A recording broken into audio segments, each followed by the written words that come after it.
Ladies and gentlemen, welcome to the Salebox for the 18th of December 2014. My name is TotalBiscuit, rounding up today's Steam deals. The holiday sale has begun. We just had one, they're doing another one.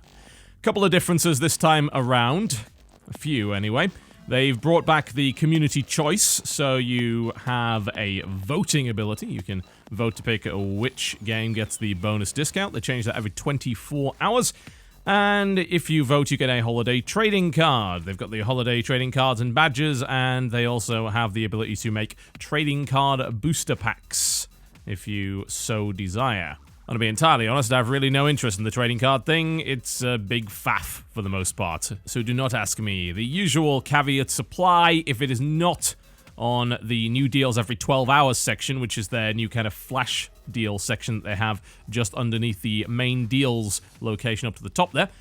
And it's not in the featured deals or in community choice. You should pretty much hold on till the last day because it's entirely possible that there will be a deeper discount. Lots of things are on sale. Only the stuff that is in the featured deals is guaranteed to be the lowest possible price. As usual, we'll look for some hidden deals a little bit later on in the sale, and this will run until January the 2nd at 10 AM PST. Alright, let us begin, shall we, with Dark Souls 2, 63% off. It's an odd number on that one, very strange. But that's what it is. So, Dark Souls 2 is, as you're probably aware, a pretty brutal third-person action RPG. It also happens to be the much better port. Dark Souls 1 was not. It had to be modded extensively, although they have recently managed to remove Games for Windows Live, that nasty little plague, that curse from that game, so that's always nice. It's not that Dark Souls is not playable, it absolutely is, with the right kind of mods, specifically DS Fix and the 60 FPS modification. So Dark Souls 2 is a much better PC port. It is actually playable with keyboard and mouse, more so than the original Dark Souls was, although it still has a few problems here and there. You may wish to rebind some stuff. They have improved it significantly since the launch. They had a very strange bug indeed that caused durability of weapons to go down twice as fast if it was running at 60 frames per second. And it's still there, so it actually makes the game significantly harder if you wish to play it at a frame rate suitable for gaming in 2014 rather than 1914. Now, they are making a definitive edition of this game, which is going to upgrade things to DirectX 11, which will improve the graphics. It's also going to bundle the DLC in, that being the Crown Trilogy. And they're going to be adding things like additional NPCs, better item descriptions, improved online matchmaking, up to, I believe, 6 players in a single multiplayer session. Now, some of this stuff is going to be coming as part of a patch, and some of it is not. There are some people speculating the patching will hopefully fix the 60 FPS issue, but I wouldn't guarantee it. It's hard to know exactly. If you can tolerate locking to 30 FPS, or if you can deal with the game being more difficult as a result of playing at 60, then yeah, I mean, it's a good game. You're probably still better off with a pad, but it's certainly a lot more playable with keyboard and mouse than Dark Souls ever was. Whether it's a better game than Dark Souls, well, that is debatable. I've got to say that I enjoyed it a lot less than I did Dark Souls, but I didn't finish either of those games, so my assessment really isn't particularly great. There's been some fairly in-depth critiques of the way that monsters work in that game, a lack of variety, and so on and so forth, but many people still really enjoy Dark Souls 2, and the DLC has been received to pretty much universal acclaim, so it's a good time to pick it up. Just bear in mind that Definitive Edition is coming, and it is going to have some significant upgrades, so you should apparently be able to buy some of this stuff as DLC, but as to whether or not you'll be able to fully upgrade for a good price, that's hard to say. It's one of those weird situations where this is a good price right now, but the fact that we know this Definitive Edition is coming out makes buying it now, unless you're really, really interested in playing Dark Souls 2, a little bit of a mugs game, because we just don't know what price and how good Dark Souls 2's Definitive Edition is going to end up being when it comes out next year. Space Engineers, 50% off. This game is still in early access. It's one of the few early access games that are so far along that it's probably worth looking at if the genre is particularly interesting to you. I'd certainly not put it as an outright, hey, you better buy this regardless of what you do, but the ideas behind it, absolutely phenomenal. It's a bit Minecraft-esque, but it's set in space, and the idea is that you mine minerals to build a spaceship, and the spaceship has a full set of physics and components that can be damaged. It has all sorts of things. Multiplayer and survival mode are available in there as well. It is definitely coming along a great deal. And you know what I'm like when it comes to commanding starships. Yeah. I mean, this is the sort of game that if I had the time, I would probably be sinking inordinate number of hours into. It's got to the point where if this is the subject matter that you're interested in, then yeah, it's not bad on early access. Bear in mind that once it comes out, it is probably just going to be $20 anyway, but it's $10. It might be worth dealing with some of the bugs and missing features for that level of discount. If you've got a group of friends to play it with, it does have a 4-pack as well, and this game is one of those titles that is better off played in multiplayer, having friends construct the starship of your dreams. So yeah, I actually would recommend it on that small list of games that are still in early access, but worth playing anyway. Euro Truck Simulator 2, 85% off. It's one of those dumb simulator games. Actually, it's one of the best simulator games on the market. I've actually played this, and it was surprisingly enjoyable. It's actually rather relaxing to drive a truck around the place. This game is extremely well regarded, which it should be very confusing, I think, to some people, but no, it is just actually really enjoyable. It's fun to drive a truck around Europe and set up your little own truck company and make money and deliver cargo. It's just simple joys of gaming. Drive a big truck around the place, make a little bit of money, be zen, be calm. It's pretty much what Euro Truck Simulator is all about, and it's sold really, really well as a result of that. I mean, God, it's rated overwhelmingly positive with 21,000 reviews on Steam. No, we're not joking around. That's not ironic. That's actually how it is. It is actually that good. People really do believe that. And yeah, I've played it, and I mean, it's not my scene, but I can respect it. You know, it's well put together. High production values, and yeah, actually it is fun to drive a truck.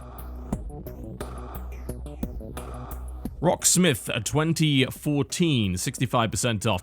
Rocksmith is a very strange anomaly, in that it's a game that will teach you how to play guitar. Not like Rock Band, it actually does teach you how to play guitar, because you have to plug a guitar in order to make that happen. You need a special cable in order to do that, which of course is not sold via Steam, which is why it being sold on Steam is a little weird, because you need that peripheral. I do have this peripheral, and it doesn't work. The reason is it conflicts with external audio interfaces. Those of us that run basically USB sound cards for all intents and purposes, which is quite a lot of YouTubers, can't use it. It doesn't work completely, so I actually ended up playing it on PlayStation 3 instead, because I couldn't get it working on the PC. Just could not do it. Got a lot of DLC for this one. I mean, you have to buy a lot of songs for it. There's over 300 songs available on Steam. The total cost of the DLC is actually over $1,000, even with some of the sales there. But it is maybe the only game that's actually going to teach you how to play guitar, and I appreciate that, and I have tried. I just don't have the time to really actually learn it. I'd love to, but it's essentially a great example of an educational game rather than a party game, and as a result, if you don't have an external interface and you're really looking to try and learn guitar in a fun way, then yeah, this is one of the only ways you can really do that, at least on a PC at any rate. Just again, remember you will need the real tone cable in order to actually plug it into your PC. State of Decay, 75% off. I feel like we've just had this sale. That's because we have just had this sale. It's as good now as it was a few days ago when we had this sale. Pretty much the same thing I said last time. It's a third-person zombie survival game. It's got a solid melee and ranged combat system. It involves building a base. It involves taking over various parts of a town and looking around for limited resources, as well as interacting with various characters in the environment. It is single-player, so if you don't want to deal with the nonsense of things like Infestation Survivor Stories and the fact that that's a terrible game, or DayZ and the fact that that's not finished yet, then this is an ideal way of going about things. It's a nice mixture of the third-person open world with a little bit of management thrown in there for good measure. I enjoyed it a great deal. Zombies are very, very tired out at this point, but if you're not sick of them, well, State of Decay is one of the best zombie games on Steam. Sniper Elite 3, 50% off. That's not an amazing discount, but Sniper Elite 3, at least in my opinion, is the best one of the series up to this point. They really fixed a lot of the problems that I had with Sniper Elite 2. The linearity, the fact that you just couldn't actually play stealth on some missions. It literally would not let you do it because of the way that the levels were designed. These are huge open levels with optional objectives, and yes, turn the difficulty up. It's the more satisfying way of playing things as far as I'm concerned. It's a beautiful game as well, very pretty indeed. Runs well on PC, fairly well optimized, controls are pretty good. The multiplayer, I'm not massively keen on it, honestly. It's perhaps not that great, but it's serviceable. You'll get some entertainment out of it nonetheless. And if you're not sick of the whole sneaky snipey thing, then yes, Sniper Elite is really rather good. Civilization Beyond Earth, 40% off. We're back to this again. I've said it before, and I'll have to say it again for the sake of completeness. I don't believe this game is in any way as compelling as Civilization V Brave New World. It simply is not.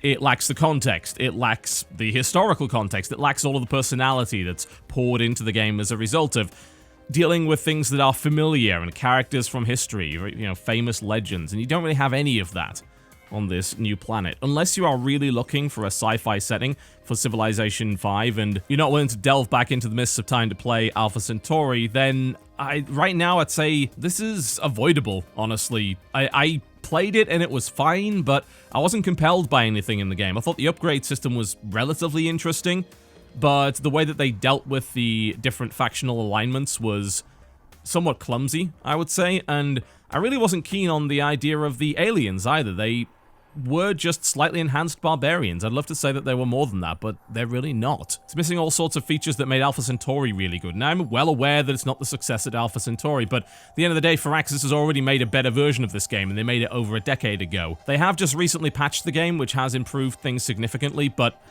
this is the sort of thing that I would wait to see if they put an expansion out for. It's a very similar situation, I think, to Civ 5 on launch, where it was a case of, well, why aren't you just playing Civ 4? Because this has less features. Well, by the time Brave New World came around after Gods and Kings, that wasn't the case, and I have a feeling that that may also happen if they decide to expand Beyond Earth, in which case, that may make me revisit my recommendation. We won't be talking about Total War 2 due to the ongoing Sega boycott on the channel. If you want more information on that, it's in the description below this video. But the last game on the list, ignoring that, would be Metal Gear Solid 5 Ground Zeroes, which actually just came out today. 33% off. Alright. This is a very good port. A very, very good port. The only problem I've got with it, at least so far, is that mouse control in the menus doesn't work, which is a little bit of a weird omission. Otherwise, it's very well optimized. It's running at max detail on systems that are not top tier. And you can crank this thing up. I've got the capped frame rate of 60 frames per second at 2560 by 1440 on max detail on 1980. I haven't even turned SLI on yet. I can probably get 4K at 60 FPS, I imagine. Looking at the benchmarks on the Nvidia site, that looks accurate. Here's the thing about the game, though. It's really short. So they expect you to play through this and then play it again because they sort of remix it every time and have some optional side missions here and there and logs to collect. But to actually go through the game, you can do it in 2 hours or less. This is a prologue to Metal Gear Solid 5: The Phantom Pain. And even with the discounted price, some people are going to say, you know what, that simply is not worth it. It's a damn sight more reasonable than it was when it first came out, which was, what, $30 on PlayStation 4? Just ridiculously excessive for a 2-hour experience. So I suppose it is really going to rely on just how often you want to replay this game. Do you really love the mechanics of it? Which of course you don't know because you don't bloody own it, do you? And I don't even know that because I haven't played enough of it yet. It's something of a roll of the dice, to say the least. You may blitz through the game and then decide, well, that was it, and you've paid $13 for 2 hours worth of entertainment. For some people, that isn't okay. For some people, that's entirely fine.